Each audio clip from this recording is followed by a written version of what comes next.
July August জুড়ে সারা দেশে যে গণহত্যা হয় তাতে শেখ হাসিনাকে প্রধান নির্দেশদাতার দায়ে গেল 12 মে ট্রাইব্যুনালে অভিযোগ দাখিল করে তদন্ত সংস্থা। সাবেক স্বরাষ্ট্রমন্ত্রী আসাদুজ্জামান খান কামাল ও সাবেক আইজিপি চৌধুরী মামুনের বিরুদ্ধেও আনা হয় 5টি অভিযোগ।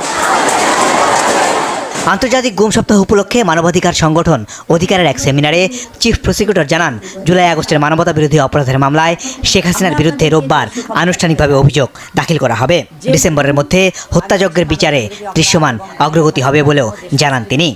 যে গুম বাংলাদেশে মানবতা বিরোধী অপরাধ এবং আয়নাঘরের জন্ম, যে সংস্কৃতি যার কারণে হয়েছিল, যে একজন ব্যক্তিকে ক্ষমতায় রাখার জন্য এত কিছুর আয়োজন করা হয়েছিল, কালচারে পরিণত করা হয়েছিল, সিস্টেম ডেভেলপ করা হয়েছিল, সেই অপরাধের যিনি নিউক্লিয়াস তার বিরুদ্ধে আনুষ্ঠানিক অভিযোগ ইনশাআল্লাহ আগামীকালকে আমরা দাখিল করতে যাচ্ছি এবং আশা করছি আগামী ডিসেম্বরের মধ্যে বিচারের ব্যাপারে বাংলাদেশ এক উল্লেখযোগ্য অগ্রগতি দেখতে পাবে।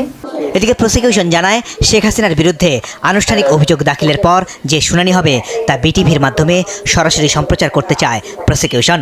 শনিবার বিকেলে পরীক্ষামূলক সম্প্রচারও সম্পন্ন করেন তারা। রোববার ট্রাইব্যুনালের অনুমতির অপেক্ষায় প্রসিকিউশন। এ মামলায় অভিযোগ আমলে নিলেই কাল বিচারের আনুষ্ঠানিকতা শুরু হবে শেখ হাসিনার বিরুদ্ধে। এটি হবে দেশের ইতিহাসে প্রথম কোনো বিচার যেটি সরাসরি সম্প্রচার করা হবে টেলিভিশনে। উক্ত ফরমাল চার্জের উপর শুনানির প্রসিডিংসটি যেন সরাসরি সম্প্রচার করা হয়, তার প্রেক্ষিতে আমরা আন্তর্জাতিক অপরাধ ট্রাইব্যুনাল আইন 1973-এর 9 ধারা মোতাবেক ট্রাইব্যুনাল বরাবর আবেদন করব। ট্রাইব্যুনাল যদি আমাদের আবেদন মঞ্জুর করে সরাসরি সম্প্রচারের অনুমতি প্রদান করেন, তবে ট্রাইব্যুনালের নিজস্ব ওয়েবসাইট অথবা ট্রাইব্যুনালের ইউটিউব পেজে আগামীকালকের প্রসিডিংসটি সরাসরি সম্প্রচার করা। বাংলাদেশ টেলিভিশনের পক্ষ থেকেও আগামীকালকের প্রসিডিংসটি সরাসরি সম্প্রচার করা।